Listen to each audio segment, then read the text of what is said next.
네, 안녕하세요. 대기업의 이경민입니다. 오늘은 팜스코어를 같이 보도록 할 텐데요. 팜스코랑 그다음에 이제 전체적으로 미국이 소비자 물가가 상승을 했습니다. 요 상승을 한 것과 인플레 그 연관성을 또 이어가면서 또 한국 기업에 있는 팜스코한테까지 어떤 영향을 미칠 수 있는지 좀 단계별로 살펴보는 시간을 가지려 할 건데 또 이 영향이 또 바로 또 주가에 영향을 미칠 수 있는 요인까지 될 테니까 요 연결성을 조금 알고 가시면 이 미국과 우리나라 기업 사이에 있는 이 전반적인 상황을 참고하시는데 도움이 될 것 같아서 준비했으니까 꼭 한번 시청해 주시길 바라겠습니다. 자, 기사를 보시면요. 인플레 끝이 보인다는 기사가 나와 있는데 미국의 미국 금리 인하 가능성이 이제 높아지고 있다라고도 이제 나와 있는 기사 제목인데요. 그냥 상황을 조금 정리를 해서 말씀을 드릴게요. 보시는 것처럼요. 미국의 소비자 물가가 줄어들고 있는 것을 볼 수 있는데요. 이게 소비자 물가가 4년 만에 전월 대비해서 0.1% 줄어들었습니다. 자, 상황을 좀 살펴보시면 23년 6월에 미국 소비자 물가가 전년 동기 대비해서 3% 상승을 했었는데요. 이게 물가 상승률이 점점 낮아지고 있다라고도 보실 수 있겠습니다. 특히 한 달 동안 물가가 0.1% 감소한 게 2020년 코로나 때 이후에 처음 있는 일입니다. 자, 이게 의미하는 바가 있죠.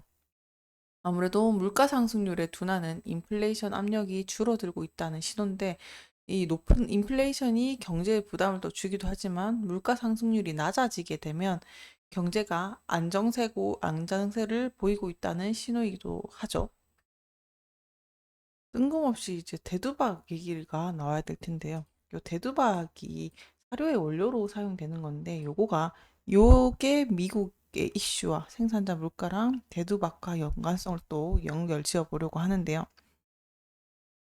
사료에도 쓰이는 이 대두박이 또 미국에서도 여러 산업으로 좀 쓰일 것 같아요. 좀 보시면 이 대두박 자체가요. 생산량이 증가를 하고 있고 사료업계도 이제 포함이 돼서 나머지 또 디젤에도 사용이 될 수도 있습니다.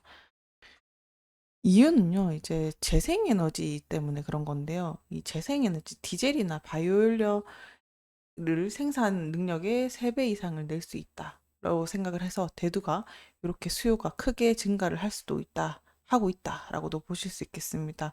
그래서 이제 대두에 대한 산업 전망은 미국 내에서 상당히 크다라고도 볼 수 있고, 어쨌든 점차적으로 수요가 증가될 텐데요. 이 대두박이 사료뿐만 아니라 재생에너지로서도 차원이 넘어가는 상황이다라고도 보실 수 있겠습니다. 자, 뜬금없이 아까 인플레이션이 진정세로 돌아섰다고 말씀을 드렸죠. 그래서 좀 제가 뜬금없이 또 대두박을 이야기한 데는 또 이유가 있습니다. 이 대두박이 바이오 연료로도 사용이 되는데요. 자, 자세히 보시면 국제 유가랑 식량 가격의 관계를 이렇게 보여주는 건데요. 그리고 이 바이오 연료에 대해서 미국 내에서 보조금 지급도 이어지고 있습니다.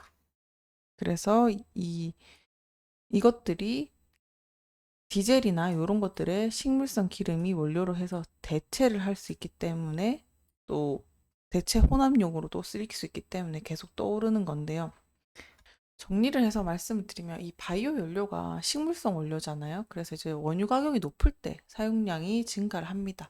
그래서 바이오 연료 사용량이 늘면은 식량 가격과 연관이 있다라고도 밀접하게 연관이 보여지죠. 그래서 이게 국제 유가랑 식량 가격이 밀접하게 연결이 되어 수밖에 없다라는 걸 뜻하고요.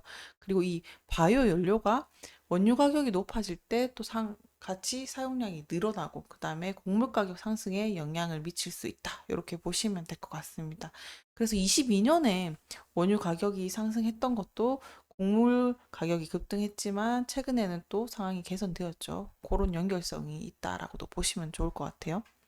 그래서 이제 금리랑 이런 측면에서 보셨을 때는 인플레이션이 지금 완화가 되고 있고 또 미국 연방에서도 금리 인하 가능성이 또 높아지고 있잖아요. 금리가 낮아지면 또 기업 대출 비용이 또 줄어들어서 경제 성장을 촉진시킬 수 있죠. 그래서 그 의미가 뭐냐?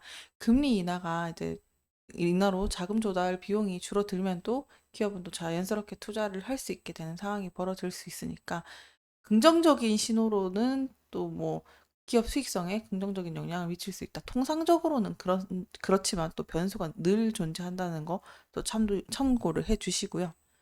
그러면 돌아와서 이 팜스코랑 연결성을 생각을 해봐야 될 것 같은데, 미국 이렇게 소비자 물가 상승률이 또 낮아지게 되면서 물가 상승률이 또 낮아지고 원자재 가격도 변동성이 줄어들고 생산 비용이 또 안정화될 수 있는 상황이 그려지게 되면, 또 요거 자체는 우리나라 농산물 자체도 가격이 안정화될 수 있고, 또 기업 생산 비용, 팜스코를 예를 들면은 그 비용 자체가 또 안정화되고 있으니까 예산을 짜기도 쉬워지겠죠. 그래서 안정적인 운영에 또 기여할 수 있는 상황이 벌어질 수 있다. 그래서 안정화는 어쨌든 좋은 신호니까 그렇게도 살펴볼 수 있을 것 같고요. 그리고 이제 바이오 연료를 계속 거듭 말씀을 드리는데, 바이오 연료가 계속 사용 증가가 일어나고 있잖아요. 식량 가격이랑 관계랑 해가지고 농업 기업에 또 직접적인 영향을 미칠 수 있겠죠. 아까 말씀드렸듯이 원유 가격이 상승이 바이오 연료를 또 촉진을 시키고, 또 이거는 또 농산물 가격에 영향을 줄 수 있다. 이렇게까지 그려질 수 있는데, 그러면은 이 국제 유가랑 곡물 가격이 기업 원자재 비용에 또 영향을 줄 수 있는 상황까지 오겠죠. 팜스코 입장에서는. 그래서 이제 원자재 가격의 동향을 조금 더 살펴봐야 되겠다. 이런 생각도 들 수 있습니다. 더불어 이제 금리 얘기도 마지막으로 했었었는데, 이것도 이제 금리가 낮아지게 되면은 기업 입 차원에서 조달 비용이 줄어들게 되고 또 더 많은 투자를 할 수 있게 된다고 통상적인 이야기를 했었는데, 또 기업 입장에서도 금리를 인하하게 되고 자금 조달 비용이 줄어들면 또 투자 계획이 좀 늘어날 수 있으니까, 그런 부분에 있어서는 조금 완화되는 측면이 원론적으로 봤을 때는 원활하게 돌아가고 있지 않나라는 생각도 할 수 있습니다. 자, 그러나 현실은 현실이죠. 재무제표를 보시면 계속 적자를 달리고 있기 때문에, 어, 아무래도 거기에서 받을 수 있는 영향이 좀 클지는 그건 미지수긴 한 것 같아요. 일단 실적 자체가 계속 빠지고 있는 상황이라서, 통상적으로 봤을 때는 이런 흐름으로 갈 수 있지만 워낙 지금 적자의 폭이 큰 상황이기 때문에 이걸 얼마나 또 상쇄시키면서 올라갈 수 있을지는 그건 조금 더 지켜봐야 되지 않나라고도 생각이 듭니다.